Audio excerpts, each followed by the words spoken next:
Hello, everybody, again. And this is my favorite part of the week where I get to talk to somebody that I have interviewed on our podcast, The Ageless Traveler, about their life journey. Now, let me explain something. This was not what this was going to be about. You've asked for it. We've had people who were travel writers, but what you really wanted to hear about was their memoirs, travel that they went through for their own personal enjoyment, their own personal life. We've had playwrights on, but what you've wanted to hear about again was their personal journey. How did they become a playwright? How did they choose that? What was their education? So we're doing it again.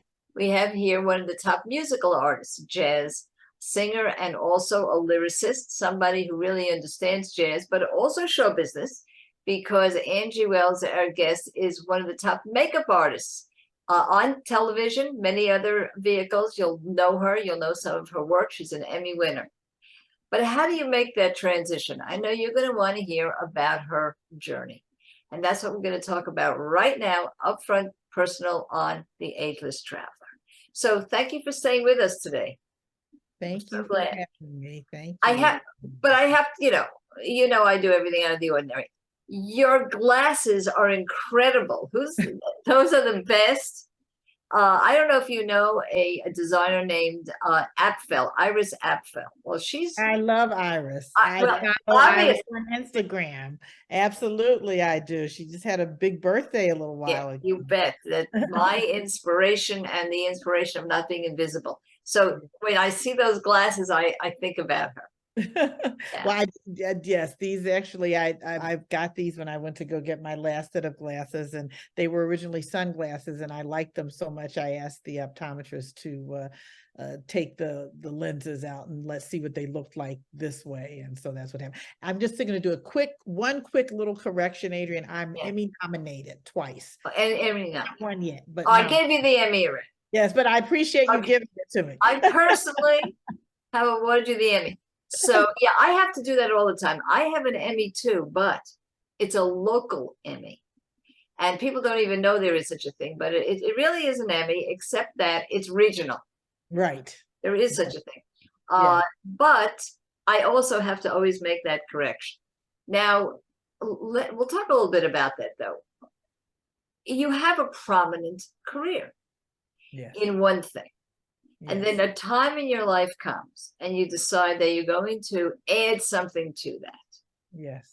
That in this case, it's jazz and music. Not an easy thing to do.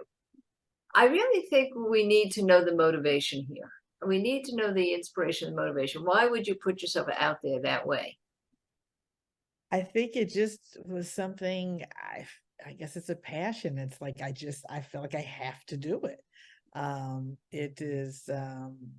It's something that just speaks to me, and I love singing and I love communicating with people.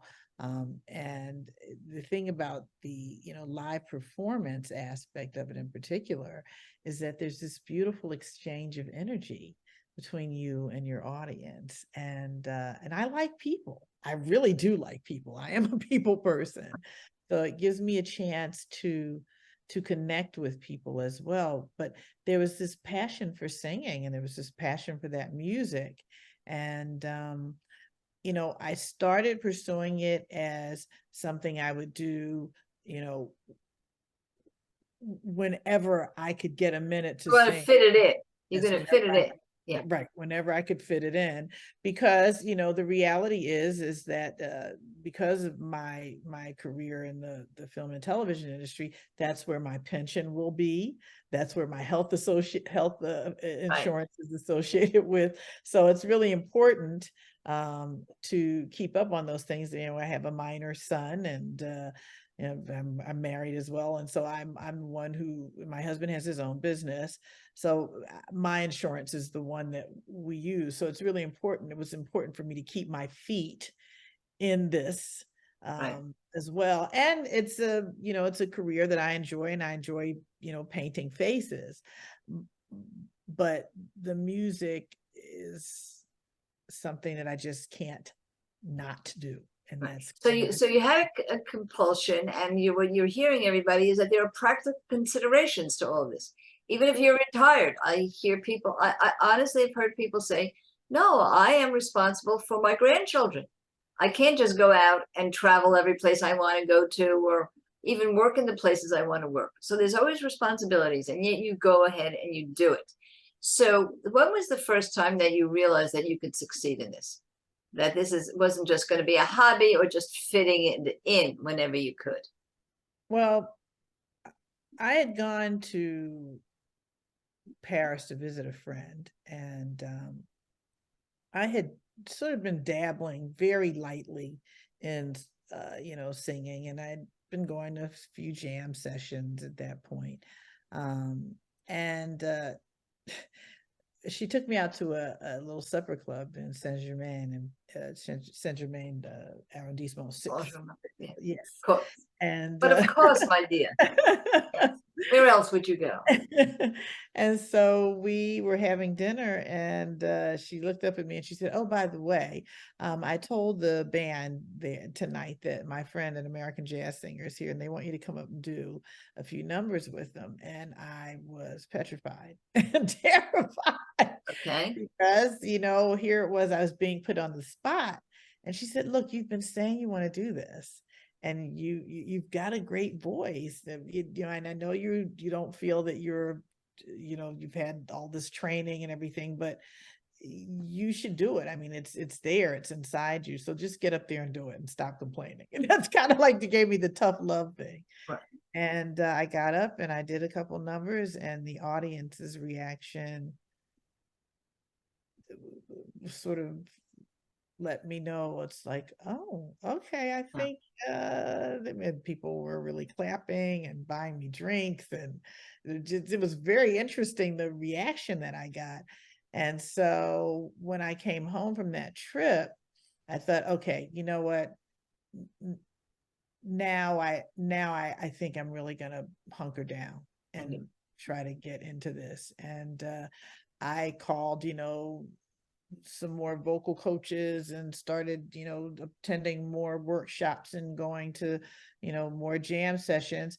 But my husband and I had been trying to start a family, unsuccessfully. But now that I was ready to start singing, guess what happened? Bingo. Surprise. Yeah, I know. I know. Yeah. So, but that didn't stop you either. But that no, it didn't. I took a break, and when my son was old enough for me to hand him over for a little bit, I went into the studio and did a demo. And that's what I want to talk to you about. So now this is almost a spiritual question.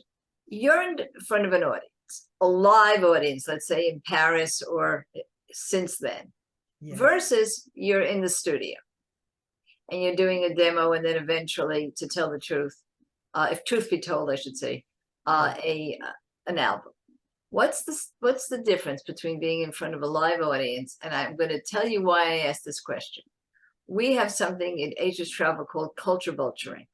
We actually believe that even if we're a spectator watching somebody, we are in action. That when you go into a theater, a cabaret, anything live, even the movies, you're a community. You can feel the people near you. And so I always thought that it made a difference to the artist if they were in front of somebody live or if they were in a demo. So does it make a difference? And if so, what's the difference? Maybe it doesn't. Maybe it's the same feeling for you. I don't know. The joy of singing is there either way. The difference in the studio is that most times in the studio, it's me listening as well. I'm not putting out to an audience. I'm actually putting into the recording. Now, I know that's probably sounds a little strange, but as opposed to in the, I can only sort of show this by action. When I am with the audience, it is this. Okay. Goodness, like sort of gathering around. You're bringing us in. Right, bringing you in, exactly. When I'm in the studio, it is me focusing everything going into the recording. So it's a different energy. Often, my eyes are completely closed when I'm singing in the studio sometimes, especially, unless I'm going to maybe just check and make sure I haven't forgotten a lyric or something. But I'm listening very closely to all of the instruments and so the levels and the way things sound. So it becomes a more auditory experience for me. Right. So there's really a technical difference. So I Yeah. want to say about eyes closed, and I'm going to ask you about your album. I have a thing that I believe, maybe because I have no talent and I'm never able to perform, but I love performance art of every type. My daughter says I'll go to the opening of an envelope. I love everything. It doesn't, and I've seen some great stuff as a result of that. But I believe that the audience makes a difference to the performance. Yes, it does. And I see people in the front row sleeping, or their eyes are closed. And I will say, if there's somebody I know, they'll say, that's the way I enjoy it. So my question to you as a performer, I've never asked this, and all the performers I know, does it make a difference to you if you see somebody that, and maybe they are cerebrally just enjoying the music, I don't know, but if it looks like they're asleep or they're not paying attention in some other way, Right. Does it affect you, or have you learned to just forget about it and deal with the people who are attentive?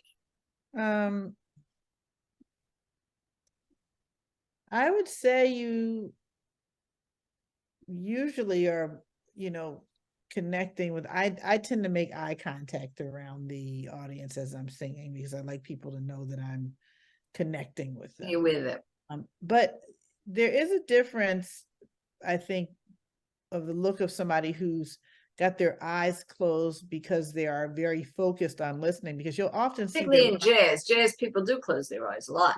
Right. And you'll see their bodies moving, you'll see a foot tapping or something, as opposed to somebody who's slumped down like this. Right. That's a whole different animal. one Chardonnay too many. Right. Exactly. I mean, I'm pretty fortunate. I don't usually have the slumpers, but it is nice to look out and see open eyes. Right. But some people are very, cerebral with it. Like you said, they do close it. So it's not so terrible as I complained. All right, good. I'll stop complaining. Now we go. So truth be told, again, you're making an album here. So in making an album, you're putting together certain songs. And it's like a book, like a book of short stories where each of the songs relate to the other one for a reason, or you just happen to like these songs, so you've chosen them as individuals? No, it is like a story. It's a journey. It's a journey through life, and the various truths of my life, the things that have been truths in my life, but that were things that I felt were truths for many of us, things that we have in common. And as I had mentioned earlier, we all hopefully have had a chance to be in love at some point. And on the other side, I'm sure we've all had heartbreak. We all have joy, we have sadness, we have moments of contemplation. So there were things that I just felt were very important within my life, but that the most important thing was that these were things that we all had in common, that all identify with. So before we leave, I'm going to ask the question that everybody asks, but to me, it's the most important question, which is, what is next? What is your plan on both the makeup artistry and on the music? Well, on the makeup artistry, I was invited to become a member of the Motion Picture Academy this past spring, so I'm a new member, which I'm excited about. Lots of movies to watch after we get off, as a matter of fact. Right, yeah, that's right. It's time now. And so I will be continuing, to work on film. And if the strike officially ends on when there's another vote, I think, to ratify, but I'm supposed to be going back to a project that I had been on before the strike. We're supposed to start actually in a week and a half or so. So And I with will do music, that. I'm with sorry. music. And with the music, I am currently working on writing some new tunes. Oh my goodness. Yeah. So yes, I'll be writing, and then hopefully going into the studio again in 2024, obviously. I will be touring over the summer. I'll go to Europe this summer, and waiting to find out if something's going to book in London. And I have a bunch of stuff in France. I'll be in France touring for about 3 weeks. So that's on the horizon, and I'll be continuing to write and perform. I right now have, because everything's sort of starting back, I have Right. not booked Right. anything for the beginning of 2024, because inevitably I knew there would be some Right. kind It's of going to implode now. Everything Right. is going to get thrown at you. I know, because again, as everybody knows, my kids are in show business and they're in LA, and I know what's been going on there. So we'll finish with this. I give you a wide open invitation to come to Palm Springs. I know you've already been in Jazzville, which is where I go, my go-to jazz place every week, which is in our casino, actually, Agricultural. Yeah. But we also have the Purple Room, right? And we My also friend Rose performs it. I was at the have Purple Rose Mallet. Room. Yes, that's my buddy. Oh, I was just there. I was at the Purple Room. Well, we came out an for icon. Thanksgiving for a little rest, and we stayed in Palm Desert. But I surprised Rose last Tuesday at the Purple Room. Wow. Go see her. And But I yeah, know. she and I are friends. We became friends a few years ago when I actually saw her photo on Facebook, and she looked so sharp, and it was a very East Coast kind of an outfit, because the East Coast, we dress. I mean, I remember Yes. wearing lots of hats, and I don't True. wear hats here, and so there's this I fabulous do. I got a whole closet full. Well, I should say I wasn't in the beginning when I first came. I do wear hats now, but when people you don't really see them as much as you would on the East Coast. And so there's this wonderful photo of Rose with this hat on. And I said, that lady looks like somebody I would like to know. I like her style. And I reached out to her on Facebook, and I was coming out to the desert, I guess a few months later. And I said, hey, we've rented a place. Why don't you come out and have some cocktails with me? Let's get to know each other. And that's how our friendship started, and we've been friends ever since. Well, So that's all of your desert divas, I know a couple of them. Hope yes. Diamond, and Eve Evans, and yes, a bunch of Sweet Baby J, a bunch of people. So I have to finish this with Angie Wells. She's terrific. Angie Wells music. And because of what she just said, I will reveal that we are going to have a podcast all about Palm Springs. Now, when I moved from New York to Palm Springs, everyone said you'll be back in 5 minutes, because you won't have all of the culture. You're the culture vulture. Well, guess what? You do. I do something every single night. And tonight it's going to be gypsy jazz. So yes, so I will tell everybody all about it. We're working with the Greater Coachella Valley and Greater Palm Springs Tourist Board. We're going to have quite a beautiful program for that. So and maybe we'll have Rose on that. That'll be just wonderful. So Angie, thank you so much.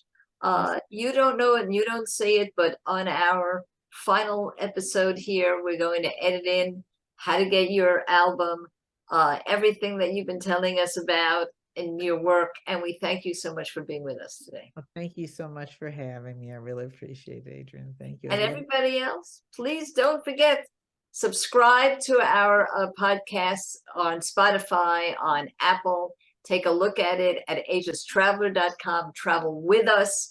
We have an agelesstraveler.com featured trips, featured travel. You love to volunteer?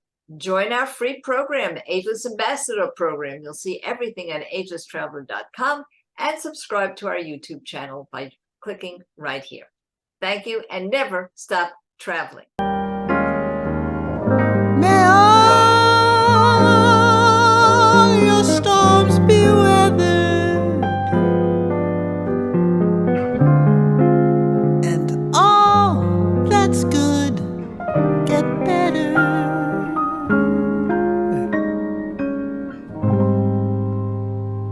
Here's to life. Here's to love.